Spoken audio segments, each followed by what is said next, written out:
Congratulations! You're the next winner! Thank you. Duha-duha.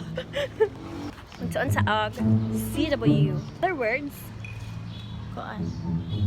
Contemporary world. Wow! You're a great student! Nasa karaoke to. So what is globalization for you?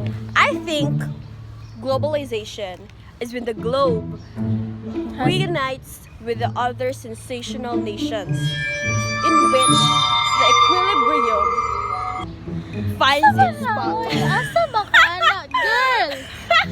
Ano mo? Ay, ano ko, chika. Di ba, ano mo ko eh? Uy! Ikaw naman ito. Flow of money, ideas, and culture. Thus, Wow! globalization is primarily focused in economic process of integration that has social and cultural aspects. So, Perspective. hyper-globalist. Process of world Shrinkage. shrinkage. Ano na?